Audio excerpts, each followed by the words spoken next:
Welcome back, everyone. Today, we're going deep into the book of Numbers, chapters 25 through 27. Buckle up. We're going to uncover some seriously relevant lessons, even for us today. Oh, yeah. Stuff about loyalty and justice Right. and legacy. Things that, honestly, we all still struggle with. Big time. So picture this.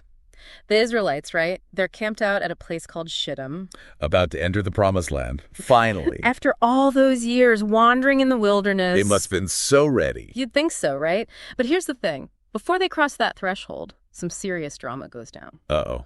What happened? Well, chapter 25 kind of throws us a curveball. Okay. The Israelites, they get a little too friendly with the Moabite women. Oh, no. And they start worshiping this god, Baal of Peor. Not good. Not good at all. After everything they've been through. And it's not just like a few people messing up. This is like a full-blown community crisis. A crisis of faith. Yeah, and loyalty. I mean, it really makes you think about the power of influence. Oh, for sure. Like, even a group with such a strong identity, they can still get pulled off track. Exactly. It makes you wonder, what are those forces that can sway us today? Right. What are our Baal of Peors? Totally. Anyway, things escalate pretty quickly. As they tend to do.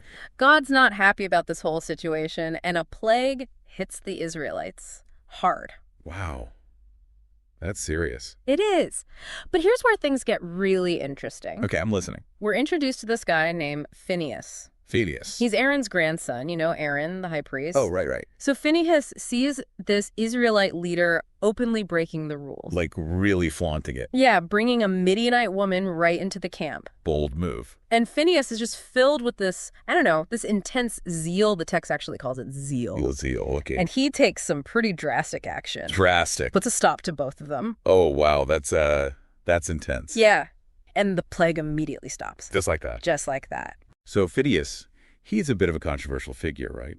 You could say that. I mean, looking back on it now, his actions definitely raise some questions. About the whole violence thing? Yeah, I mean, was it justified? How do we even reconcile something like that with our ethics today? That's tough. And what does zeal even look like in our world? That's a good question. I think it challenges us to think about those moments where our values clash with what's popular. Right, or what everyone else is doing. Like what are our temptations to compromise or to fit in or even to stay silent when we know something's wrong? Yeah, those are the real tests. The Baal of Peors of our time. For sure. It's kind of crazy how one person's actions can impact a whole community. Yeah, like a domino effect. Right. And we see that play out in these chapters in a bunch of different ways. Remember back in chapter 25 with the whole incident that triggered the plague? When they started worshiping that other god? It wasn't just a few people, though. Right. It was widespread. The text makes it clear that a lot of Israelites got caught up in it. They were joining those Moabite feasts. Bracing their gods. It makes you wonder, how did it even get to that point? Yeah, were there warning signs they missed? Maybe? Or did their commitment to God, slowly fade over time? Leading to this massive lapse in judgment. Which is something we still see today. Totally. Think about the spread of misinformation. Or how peer pressure can make people do things they wouldn't normally do. Exactly. It's like a powerful reminder that we're all connected. Our choices have consequences. For ourselves and others. And sometimes those consequences, they last for generations. Which brings us to another important point. How do we respond when someone in our group messes up? Do we call them out? Do we forgive them? Do we try to understand why they did it in the first place? These chapters offer some different perspectives on that. On the one hand, you have Phinehas, who took immediate action, didn't hesitate. Driven by his sense of, zeal? Right, that intense personal responsibility to uphold what he believed. And then you have Moses, who, even though he was disappointed about not entering the promised land, he still focused on everyone else. Yeah, he wanted to make sure there was a smooth transition of leadership. Prepare the people for what was coming next. It's interesting how both of them were committed to their faith. But they expressed it so differently. Phinehas, all about individual accountability. Moses, more focused on the good of the whole community. I guess both perspectives are important.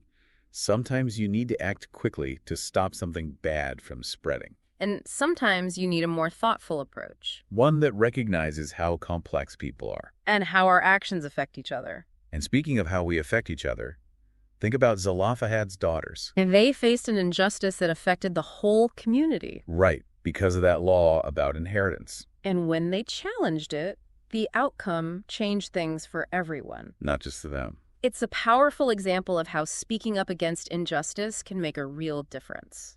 And how even one act of courage can create lasting change. It's inspiring, honestly. It challenges us to think about the injustices we see today. And what we can do, even in small ways, to make things better. But there's also that other side of collective responsibility. The one we see in the census in chapter 26. Where entire communities face the consequences of past actions. Actions have consequences. Sometimes they ripple through generations. Remember, everyone who left Egypt, except Caleb and Joshua, died in the wilderness. Because of their disobedience, it's a reminder that our choices matter. Both individually and as a society. So how do we balance that? The need for accountability with the understanding that we're all shaped by our past. It's tough, but maybe one way is to learn from those past mistakes. Acknowledge the wrongs that were done. And try to do better so we can create a more just and compassionate future for everyone. That's a beautiful thought. It's like we're all part of this larger story. We're connected. Responsible for each other. And we have the power to shape a future that reflects our values. You know, as we're wrapping up our look at these chapters of Numbers, one thing that really sticks with me is this whole idea of legacy. Oh, yeah. Fitting. Right. Yeah. Especially with Moses passing the leadership baton to Joshua. Exactly. It gets you thinking, what kind of impact do we want to leave behind? A lasting one, hopefully. Yeah. Not just for us, but for those who come after. And these chapters, they offer some pretty amazing insights into that. Like, think about Phinehas. Oh, yeah, Phinehas. His actions, I mean, they were definitely controversial, but Well, they earned him that special covenant of peace and a lasting priesthood for his family. talk about a legacy. But it also begs the question, what does legacy even mean to us? Right. Is it about fame, recognition, or something more? Phinehas' story, it kind of highlights the power of decisive action. Even if it ruffles some feathers along the way. It suggests that taking a stand, even when it's hard, can have a ripple effect that lasts way beyond your lifetime. It's like throwing a pebble in a pond. The ripples just keep spreading. Our actions, big or small, they can shape things in ways we can't even imagine. And speaking of shaping things, we can't forget about Zelophehad's daughters. Those women were incredible. Their courage to challenge that unfair law, it didn't just get them their inheritance. It changed things for all the women who came after them. Talk about leaving your mark on history. Seriously, their story is like this huge reminder that we all have the power to make change happen. To speak up for what's right, even when it seems impossible. It makes you think about the injustices we see today, doesn't it?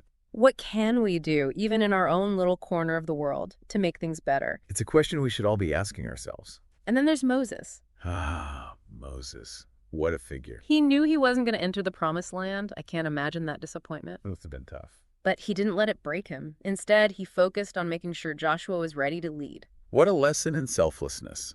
Putting the needs of others before your own. He knew true leadership wasn't about holding on to power. It was about empowering others to carry on. So that the mission, the dream, could continue. Which is something we can all apply to our lives, right? Whether we're mentoring someone at work or teaching our kids something new. Even just being a good influence on those around us. We all have the potential to leave a legacy that goes way beyond ourselves.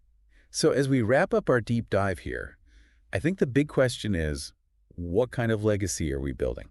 What can we do today to make a positive impact? It's something to think about as we go about our lives. It's been amazing exploring these stories with you. They might be ancient, but they're still so relevant. Thanks for joining us on this deep dive. We hope it's given you some things to ponder. And that you'll keep discovering the power you have to create a legacy that